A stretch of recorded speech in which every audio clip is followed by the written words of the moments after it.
Hola, mi nombre es Lourdes Sayas Bazán y estoy estrenando presidencia de NACAE. NACAE, como ustedes saben, es la Asociación Nacional de Educadores Cubanoamericanos, una entidad sin fines de lucro cuya misión es preservar nuestros valores culturales.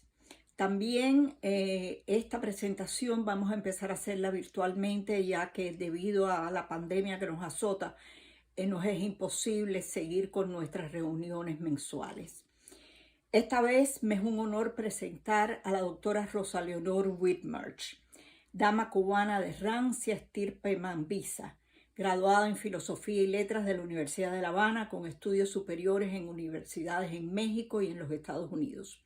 Profesora de inglés, ensayista, conferencista y articulista, además de miembro de innumerables instituciones patrióticas cubanas en el exilio. En fin, una gran intelectual y una mejor patriota.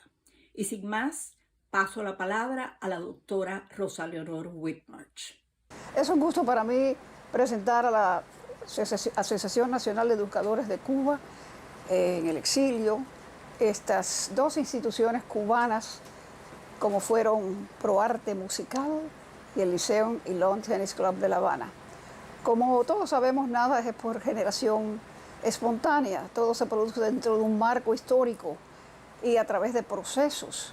Y lógicamente, cuando nace el Estado cubano en 1902, ya que era nación con gustos definidos, con orientación propia, con sentimiento de nacionalidad, esto, pues, en 1902 surge el Estado cubano, como dije, y pronto se estrena una constitución nueva, una forma de desarrollo hecha por cubanos una vez que salieron de la manigua, de la lucha por la independencia de Cuba.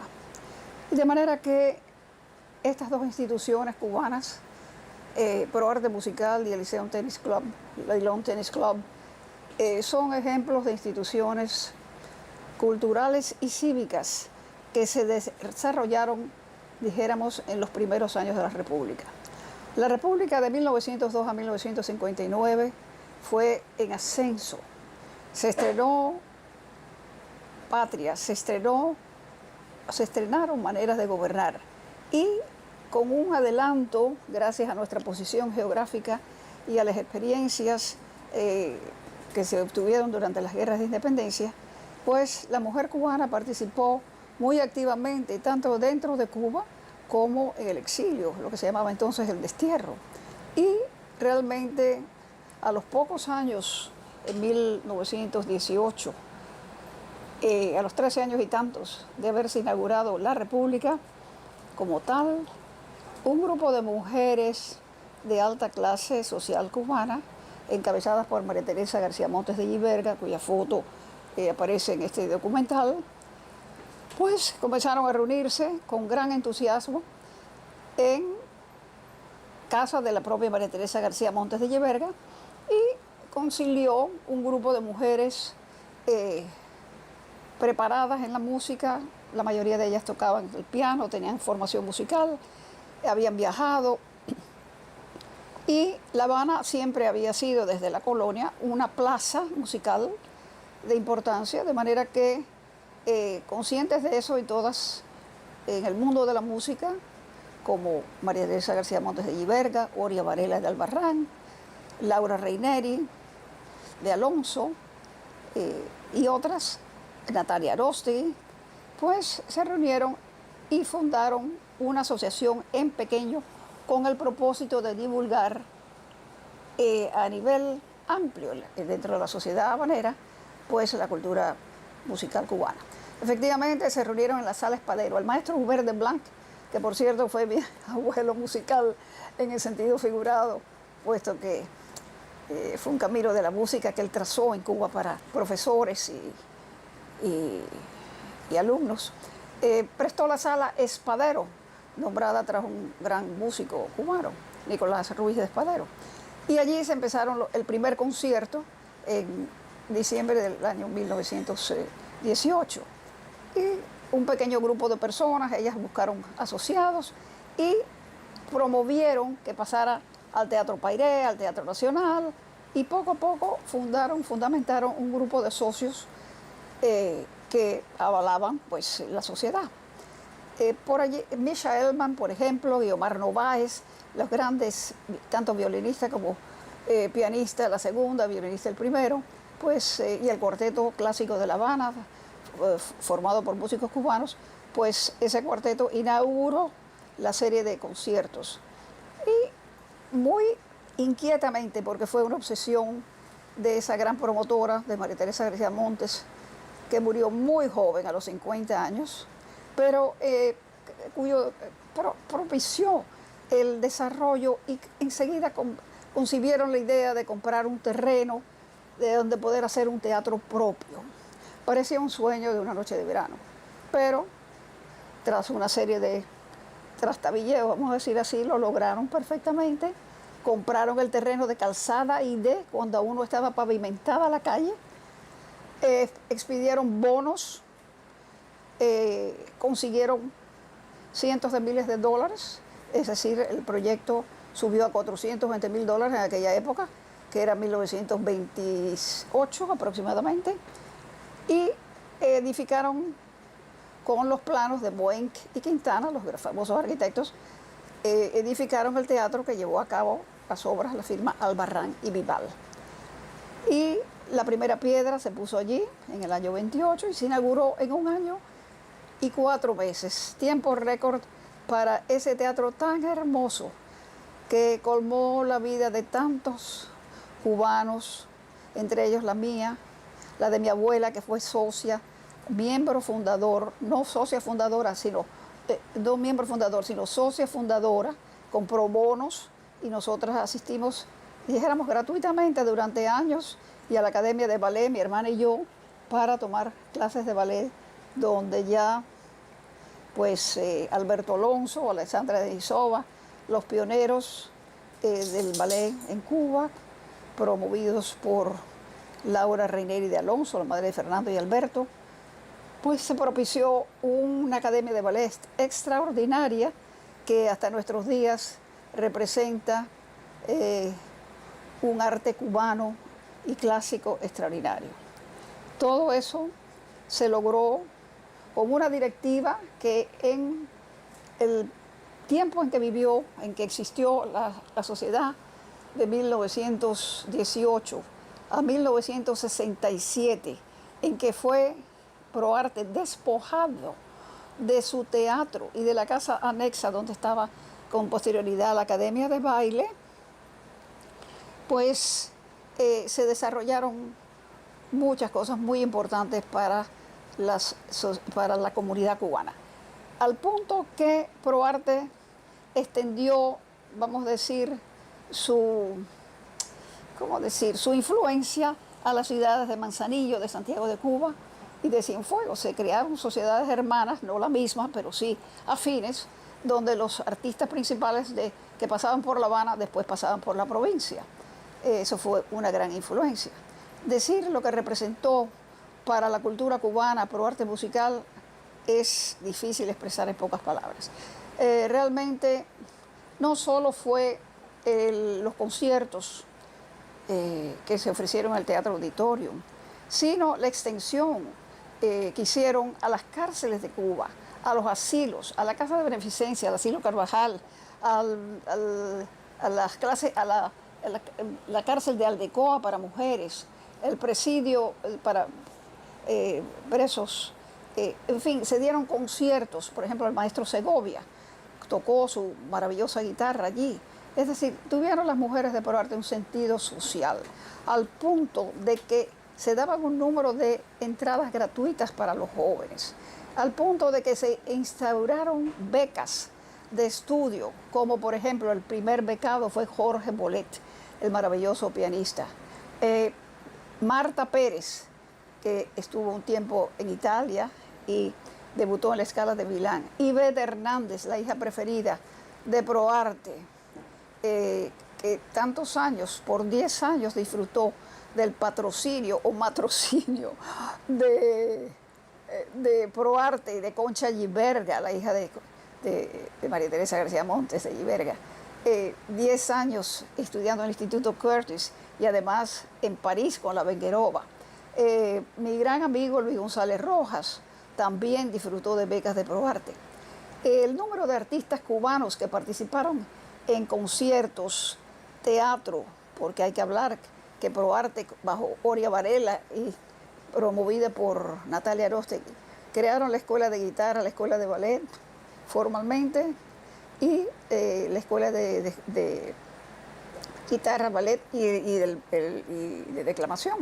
O sea, hubo una ampliación de actividades. Hubo acceso a los jóvenes con cuotas muy especiales, mucho más económicas. Y en ese teatro tan precioso que disfrutamos tantos conciertos, debo señalar un par de cosas interesantes.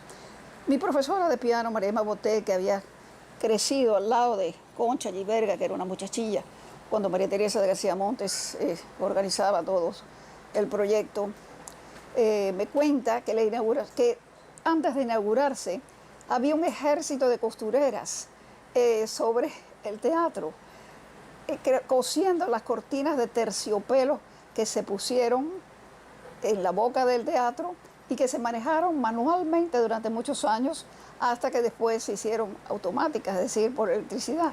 Ese cambio lo vimos y vimos el cambio también cuando se puso el aire acondicionado con dijéramos, unas rotondas allá arriba en el techo. Ese ejército de costureras pues cosió las cortinas de ProArte de terciopelo rojo. Y otro aspecto muy interesante fue el de que en el primer y el segundo balcón, cuando la firma Albarrán y Vival construyó el teatro, pusieron un saco de cemento equivalente al peso promedio de una persona en el primer y segundo balcón para que la placa se asentara y tomara pues el tamaño que tenía que tomar o aguantar el peso que tenía que aguantar. En fin, son curiosidades. El teatro tenía el tercer piso, la escuela de ballet, hasta que se pasó a la casa que en época de Laura Reiner y de Alonso se compró. Y entonces se hizo todo más grande. Pero arriba en el tercer piso estaba el piano con Luis Borbolla, que era nuestro acompañante. Y con Alberto Alonso, Lidia Díaz Cruz era una bebecita, una chiquilina. Laurita Alonso, la hija de Fernando, también era una criaturilla.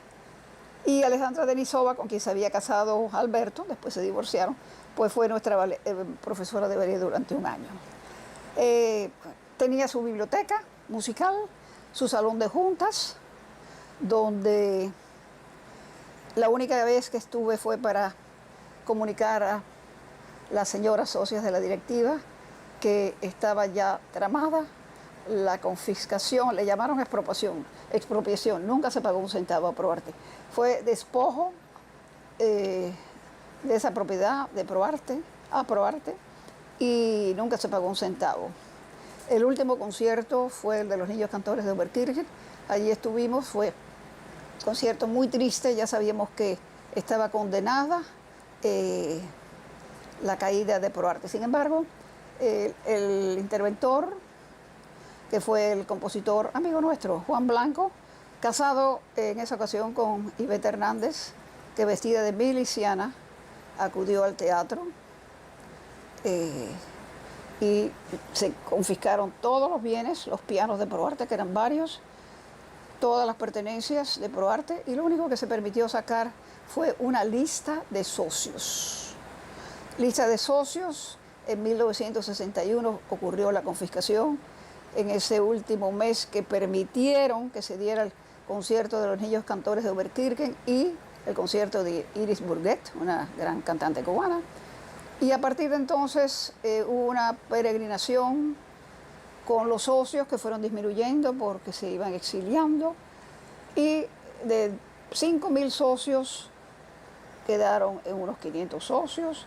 El Liceo abrió sus puertas, la Sociedad Infantil de Bellas Artes abrió sus puertas, la Sala Altalía se alquiló, y Dulce María Blanco de Cárdenas, que fue la última presidenta por segunda vez en el periodo de vida de ProArte, medio siglo prácticamente, Esto pues fue la que rigió los conciertos, las actividades de teatro, óperas de cámara como Sor Angélica, en fin, todo se dio en las pequeñas salas de, de, de La Habana, la ciudad de La Habana. Fue muy triste la caída de Proarte, muy injusta. Después de tantas épocas gloriosas donde pasó por La Habana lo más exquisito, lo más estupendo de pianistas, por supuesto, Rubinstein, Horowitz, Claudia Rao, los dúos de Bronsky y Babin, Rosita Renard, Arthur Schnabel, bueno, increíble. Los violinistas Michael Van Harwitz, Ciro Francescatti, toda una gloria, los bajos, los cantantes, las temporadas de ópera que se organizaron en 2 o 3 ocasiones, costosísimas. Muchas veces las señoras mismas de Proarte subvencionaban ciertas lagunas económicas que podía tener la institución. De más está decir la proyección social y formativa que tuvo esta gran institución y que llegó a tener 2 turnos, tarde y noche, de socios, alcanzando 5.000 socios, tenía 2.500 butacas. Y un 30 de junio en que yo volaba hacia Santo Domingo a visitar Montecristi, donde se firmó el gran manifiesto, leo en el periódico, en el avión, que el Teatro Auditorium se había incendiado y había quedado destruido en su interior. Yo lloré. Fue algo que yo perdía en mi vida desde pequeña. Había formado parte de uno. La influencia que había tenido, el coraje de esas señoras que hicieron de la nada, hicieron surgir esta gran institución que acabó el régimen totalitario de un solo plumazo con una confiscación de su patrimonio. Todas estas maravillosas señoras, 6 o 7 presidentas en medio siglo, hicieron una gran labor. Oria Varela, Nina Velasco de González Gordon, Lario Reineri, Dulce María Blanco de Cárdenas, todas ellas fueron extraordinarias y a ellas les agradecemos Cuba toda esa maravillosa labor, inenarrable. Hay algo en la historia de Proarte que siempre pesa. Ella fue Alicia Martínez de Hoyos, o sea, Alicia Alonso. Alicia Alonso, pues, se casó con un hijo, de Laura Reineri, con Fernando Alonso, estupendo bailarín, como ella, extraordinaria, genial. Y Alicia, pues, desde joven tomó otro derrotero ideológico diferente al democrático, y cuando Proarte cae, que es como decimos, cuando Proarte cae, se pierde para las manos de las fundadoras, pues tengo entendido que pasó a manos de Alicia. Eso muy doloroso, como lo de Ivette, que la misma Concha, pues andando el tiempo, pues le perdonó que fuera la mujer del interventor y toda esa cosa, y aquí en Miami la recibió en su casa. Pero Alicia, que debía tanto a Proarte, porque Proarte la prohijó, le presentó los ballets con Fernando, con Alberto Alonso, su cuñado, todo. Recientemente, puede ser que haga 2 años aproximadamente, Alicia validó, vamos a decir así, reselló la emisión de un sello de correos con el retrato de María Teresa García Montes de Lliberca. De manera que lo refrendó, y entiendo yo, a mi manera de ver, que fue un reconocimiento hacia su suegra, hacia la labor de Proarte. Nunca es tarde si la dicha llega. Y Alicia pues reconoció en esa forma de refrendar, vamos a decir así, el sello de correos de María Teresa García Montes recientemente. Y cuando digo recientemente, estamos en el 2020, vamos a suponer que fuera el 2018 o 2017, no aseguro. Me parece que por lo menos algo de nobleza en algún momento tenía que salir a flote. En fin, la labor de Proarte fue única. La revista de Proarte divulgó música, divulgó no solo los conciertos que se llevaban a cabo, sino se hicieron concursos vamos a decir, de la historia de la música de Cuba, de la música coral, de la música de cámara, del ballet, de todo. Hubo varios premiados y realmente todo ha quedado en las revistas de Proarte y en los programas de Proarte y en el corazón de las personas que tuvimos el privilegio de vivir gran parte de aquella época de la República de Cuba.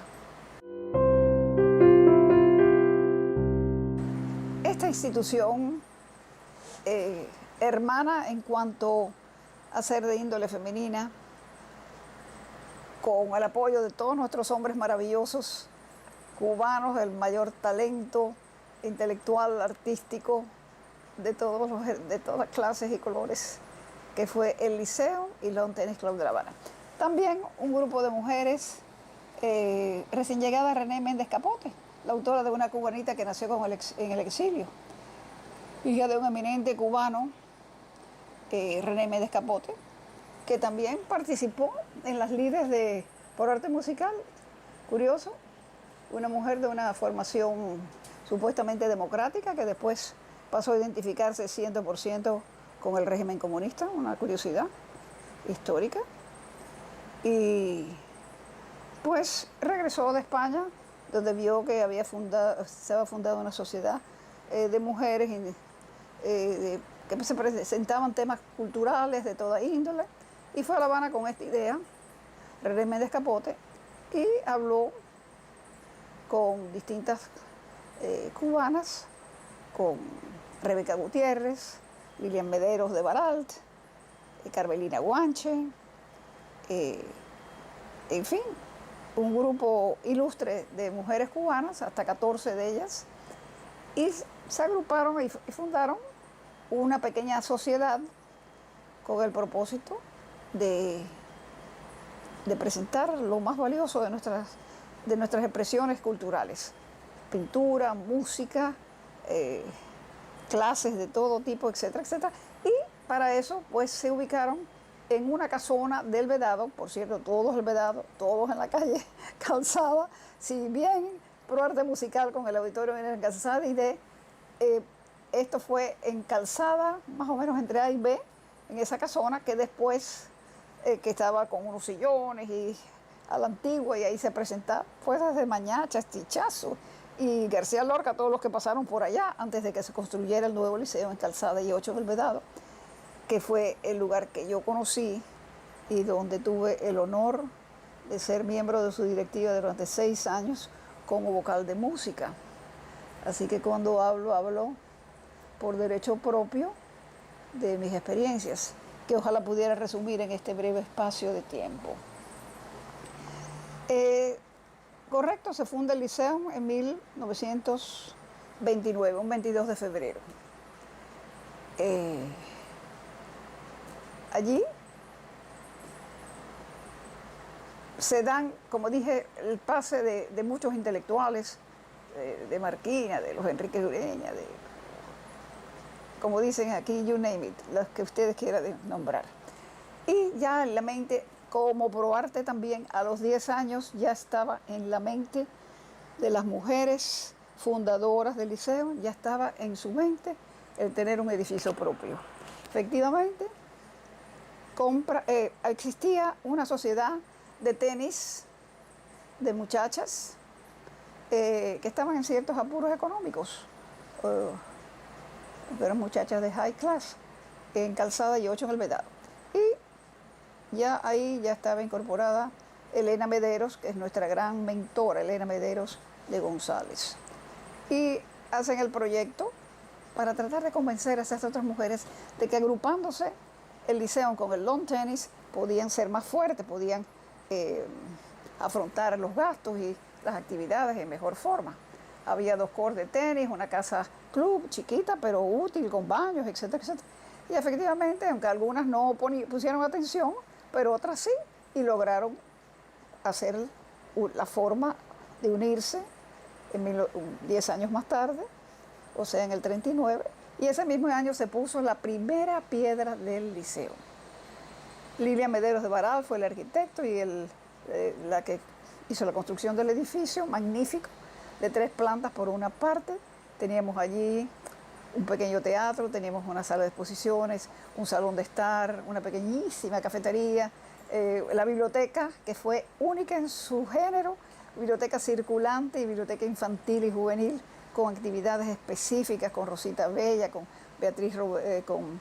Raquel Robés Macés, actividades dirigidas. Max Enríquez Ureña prestó sus libros casi indefinidamente, su magnífica biblioteca, parte de su biblioteca para ser consultada. Era una biblioteca circulante, yo recuerdo, allí me nutrí muchísimo con leyendas de la América y libros maravillosos que había y las actividades propias de la biblioteca. Hablar del liceo es muy difícil. ¿Cómo hablar de esa colmena donde las actividades eran tan variadas y tan ricas? Primeramente, hubo una forma muy democrática, muy interesante de organizarse. 3 vicepresidentas, cada una rotaba cada 8 meses, o sea, 2 años. Cada 8 meses todas estaban empapadas de los asuntos y democráticamente rotaban en 2 años, pues cada 8 meses cada vicepresidenta. Por allí desfilaron desde Vicentina Antuña, Rosa Chegoyen, Camila Enríquez Ureña, René Méndez Capote, Piedad Maza de Fernández Vega, María Luisa Guerrero, la gran autora de la vida de Elena Mederos, es un libro inolvidable, un libro magnífico.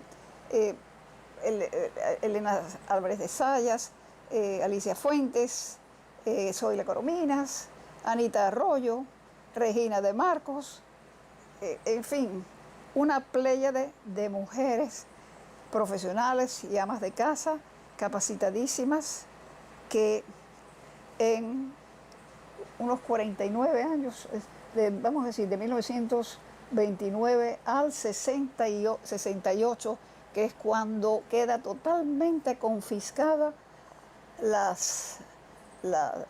obra material, todo lo que había en el liceo, biblioteca, salones y el edificio social en sí. El liceo no solamente fue una institución cultural con vocalía de exposiciones, vocalía de conferencias, vocalía de música a la cual pertenecimos, vocalía de casa, biblioteca, clases. Las clases tenían de todo tipo de clases prácticas, tanto de inglés, de francés, de encuadernación, de taquigrafía, mecanografía, etcétera, etcétera, como de seminarios formativos, como de todo tipo de proyección artística, teatro, pequeñas óperas de cámara, conciertos. Organizamos, ahí sí me explayaría un poquito, cómo publicamos las contradanzas de Saumel, Onelia Cabrera y yo, con la ayuda de Harold Gadmatches. También hubo publicación de villancicos cubanos. Hicimos concursos de música cubana culta para compositores cubanos. Hicimos el premio Liceum para jóvenes valores musicales, pianísticos. Albergamos las juventudes musicales. Recibimos con los brazos abiertos a la sociedad Nuestro Tiempo, a la Sociedad de Música de Cámara, a la Sociedad de Conciertos, las conferencias de Matías Jimeno, de nuestros compositores cubanos, tuvieron las abiertas Edgardo Martín, José Ardébol, a Harold Gadmatches, Argelier León, Itiel León, los más jóvenes, Leo Brauer, Juan Angulo, Juan Blanco, todos los jóvenes pianistas, desde Rosela Martínez Villena, Uberal Herrera, cantantes Ana Margarita Martínez Casado, Ives Burguet, Esther Borja, presentamos los chavales de España, que no se hizo en música dentro de nuestros salones del liceo, que no se hizo de exposiciones de Carmelo, de Lozano, de Portocarrero, de Amelia Peláez, de Mirta Serra, de Antonia Iris, de Carmen Herrera, de cuantos valores cubanos y extranjeros iban a Cuba o vivían en Cuba. Fue algo extraordinario. Pero ahí no se quedó la cosa. Nuestra gran Elena Mederos, que se incorporó al liceo a los 2 o 3 años, porque estaba muy ocupada con la alianza feminista, el voto de la mujer. ¿Desde cuándo la mujer cubana había obtenido el voto? Desde el 34. ¿Desde cuándo la mujer cubana se había otorgado el divorcio que fue necesario para una sociedad? La equiparación de los hijos fuera de matrimonio, la autonomía de la mujer que podía disponer de su dinero, todo eso se hizo en los años 10 y tantos y 30 y tantos. En el año 1934 ya la mujer, después de luchas feministas con la ayuda de nuestros hombres, de Manuel Castellanos, de Secades y Japón, de todos ellos que propiciaron el voto de la mujer, en 1934 ya lo teníamos, muy adelantadamente, por arriba de México, por arriba de la Argentina, sobre todo la Argentina, que era país punta. O sea, Cuba, después de Ecuador, Brasil, fue el tercer país, después de los Estados Unidos, Ecuador, Brasil y Uruguay, antes de Cuba, y antes de eso, en 1920, las norteamericanas. Con vista a la cercanía que teníamos con los Estados Unidos y nuestras mujeres de avance que tenían relaciones, Elena Mederos, Lilian y otras muchas, con personas de fuera, Elena, que siempre tuvo una vertiente, una orientación hacia lo social, hacia la preocupación hacia el prójimo, pues pensó y se creó dentro del liceo la vocalía de asistencia social. Ahí se visitaban las cárceles, se visitaban los reformatorios, se visitaban los asilos y los hospitales. Un cuerpo de voluntarias formidables. Pero para Elena no bastaba. Eran mujeres muy bien intencionadas que dedicaban su tiempo gratuitamente, pero había que formalizar eso en una forma más técnica. Y Elena soñó con la Escuela de Asistencia Social dentro de la universidad. Y así fue. Convenció al decano Gustavo Gutiérrez a formar un anexo con la Escuela de Pedagogía, y así fue. En 1943 quedó fundada la Escuela de Asistencia Social del liceo. Ya no era del liceo, ya era de la universidad, con personas que salían técnicamente preparadas en lo psicológico, en lo administrativo, en lo social, para atender necesidades perentorias de nuestra población. Eso fue un éxito. Posteriormente pasó a formar parte de la Escuela de la Universidad de La Habana de Ciencias Sociales, adquiriendo aún otra categoría mayor. Y de ahí salió pues un ejército de mujeres y hombres capaces de atender vamos a decir, profesionalmente las necesidades de nuestro pueblo, de una forma muy avanzada. A la vez Elena, pues, ¿qué no hizo Elena en la UNICEF y en todas las organizaciones internacionales de las cuales ella formó parte, atendiendo a las personas con dificultades de todo tipo a nivel internacional? Elena Mederos formó parte de la UNICEF y por ello viajó mucho a la América. Uno de sus viajes a México nos encontramos en el centro, compartimos un rato juntas. Elena fue asesora conjuntamente con otras mujeres, Piedad Maza de Fernández Vega, Adelina Banatain, Vicentina Antuña, Emelina Díaz de Parajón, en fin, Lidia Mederos de Baralt, una playa de mujeres que nos sirvieron, yo que era una pipiola, pues a formarme. Todo era anónimo, no decíamos fulana mengana, decíamos el liceo. Se cambió el yo por el nosotras. Nosotras esto, nosotras las otras. Vamos a ofrecer tal concierto, vamos a ofrecer tal actividad.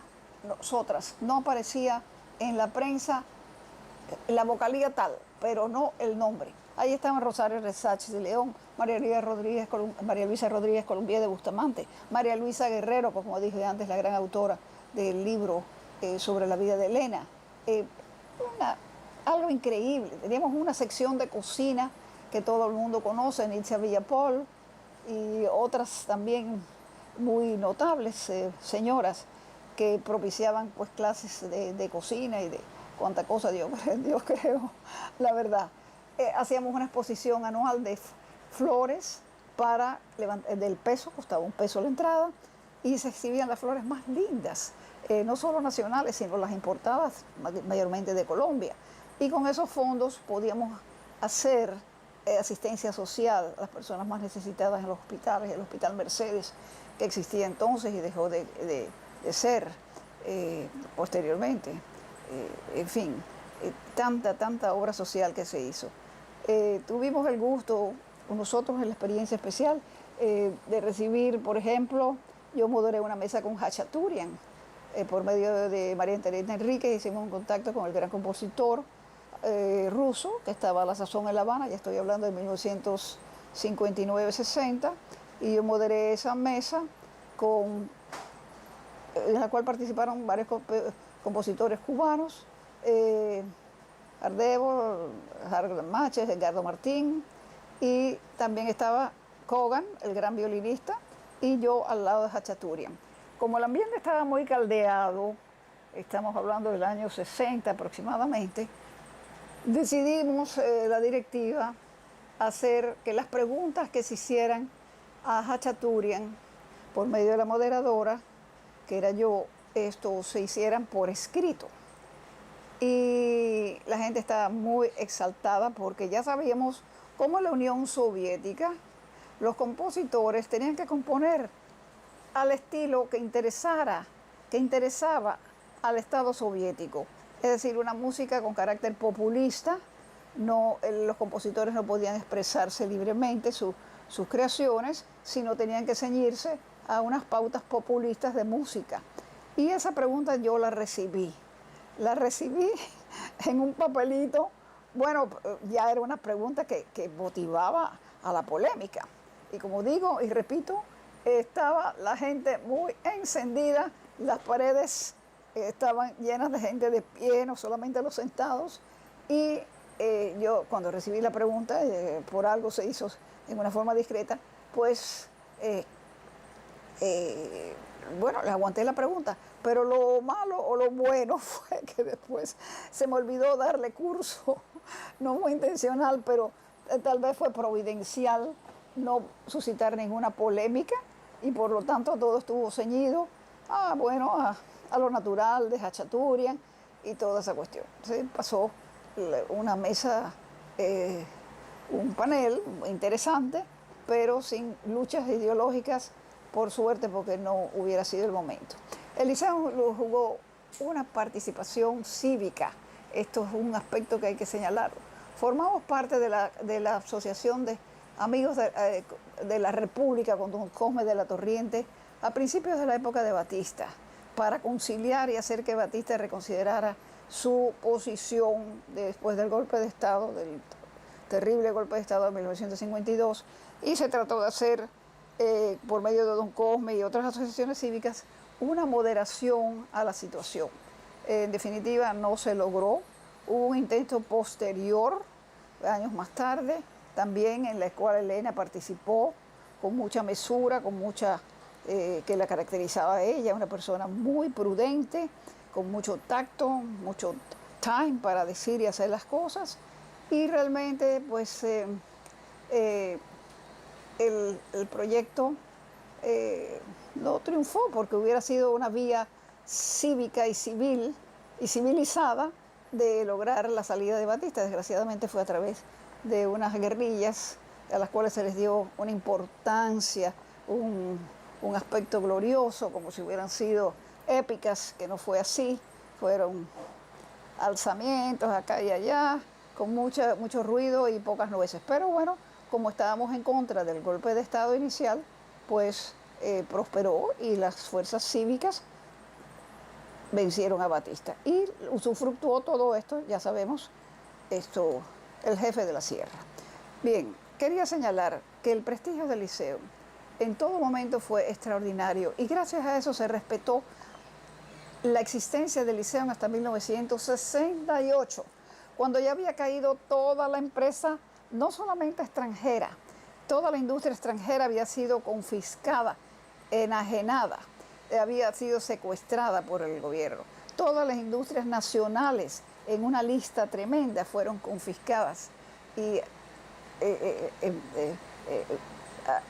despojadas por el gobierno. Cuando hasta lo más pequeño, el zapatero remendón, había sido expropiado. No, expropiado significa que se le paga. Había sido desalojado de su pequeña industria y se había formado el consolidado del zapato, el consolidado de esto. Ya no había empresas chiquitas ni nada. Pero el Liceo, por el prestigio que tenía de toda la República, donde la época del Machadato, desde la época posterior de Batista, su posición cívica, no política, pero sí cívica, consciente de las necesidades del país y atendiéndolas como hizo el Liceo con los servicios sociales que prestó en asistencia social, en biblioteca, en la formación de la escuela nocturna que teníamos para las domésticas, donde se enseñaba de todo, no solo cocinar, etcétera, sino modales, refinamientos, etcétera, etcétera. Sí, entonces, el prestigio era tal que cuando se recogió popularmente dinero en todo el país para los fondos, para formar un fondo a favor de las ciudades bombardeadas por el ejército, la aviación de Batista, Mafos, Agua de Táramo y 2 o 3 más. Por supuesto, todo esto con mucho escándalo.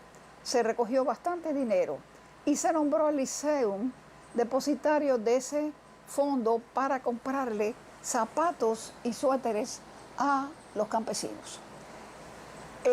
En esa ocasión, Castro iba a acudir al campamento de las Mercedes, como acudió en helicóptero.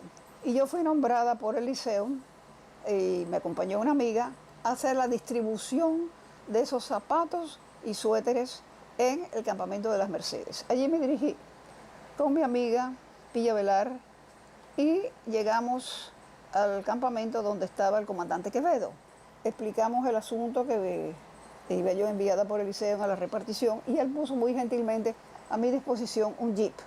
Fuimos a, vamos a decir así, un galpón, ¿qué diríamos? Un búnker, un almacén enorme, donde había muchos envíos porque se había promovido el envío de auxilios a los campesinos de la Sierra Maestra. Y allí, por más que buscamos y buscamos los bultos que se habían comprado por el Liceo con el dinero del Fondo de las Ciudades Mártires, así se llamaba.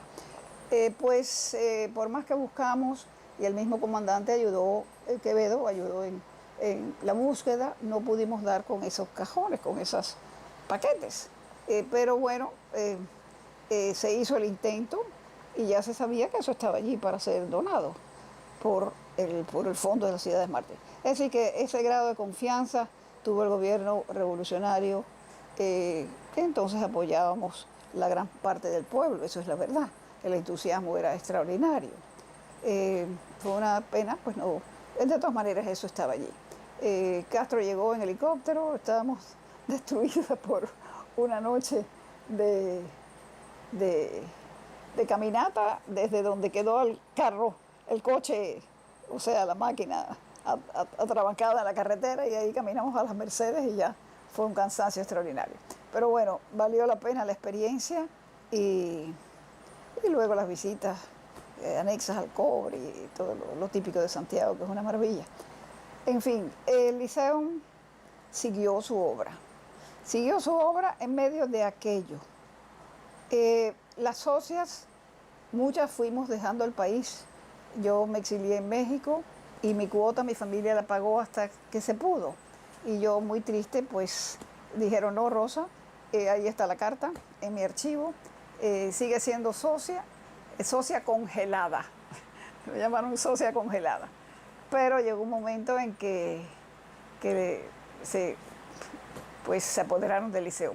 Quiero señalar que en una ocasión el Liceo fue asediado por la masa pública empujada y las señoras de la directiva, yo no estaba en Cuba, se agarraron de las manos en la puerta afuera frente a aquella horda de gentes vociferantes en un acto de asedio y no se atrevieron a entrar.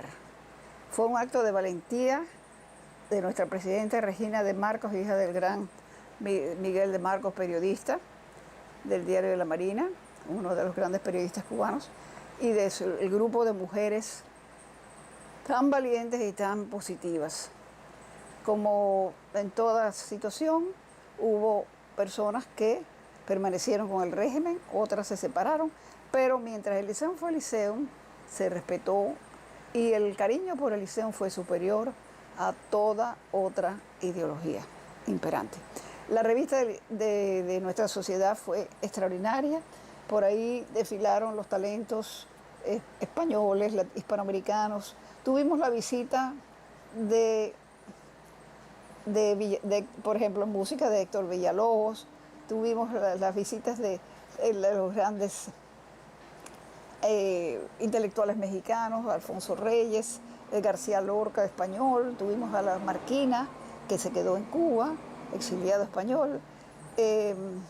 Pasaron toda la pléyada de intelectuales de la América Hispana y nuestra tribuna estuvo allí para que ellos hicieran uso de ellas. Se presentaron toda clase, nuestros grandes amigos eran lo mismo Raúl Roa que Marinelo, que Lezama Lima, que todos los grupos, jamás hubo una discrepancia es decir, ningún bloqueo, ninguna obstaculización, inclusive nuestro tiempo, que era una sociedad comunista cultural, muy valiosa, pues gozó de nuestros salones durante X años.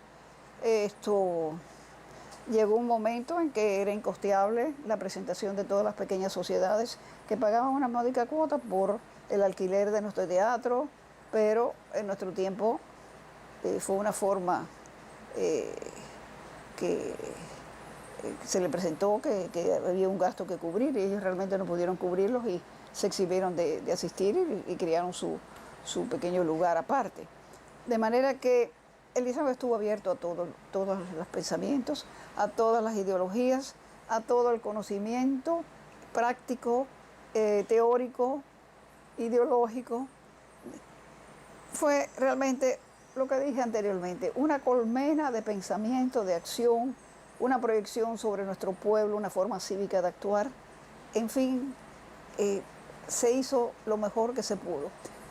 Para mí fue una escuela. Yo era una joven mujer de 20 años, después de 22, y ahí en esa última década acabé de forjar un pensamiento ecuánime para poder discutir, plantear y resolver los problemas que se presentaran en una forma muy civilizada y pensante. Gracias que tuvimos el Liceo, gracias que tuvimos a ProArte Musical y que la Asociación Nacional de Educadores de Cuba pueda decir: esto ocurrió en nuestra patria, esto es parte de nuestro legado, esto está vigente, nada más que hay que rascar un poquitico en los fondos culturales tanto de Cuba como de aquí en la Universidad de Miami, donde existen los fondos del Liceo y de ProArte, así como muchos otros de nuestro mundo cívico y cultural. Agradezco enormemente a la ANACAE, Asociación Nacional de Educadores Cubanos, a Lourdes Kirch y a Eduardo Sayas Bazán y al resto de la directiva, entre ellos Josefina Leiva. Esta distinción, el doctor Justiniani, hecha por ustedes.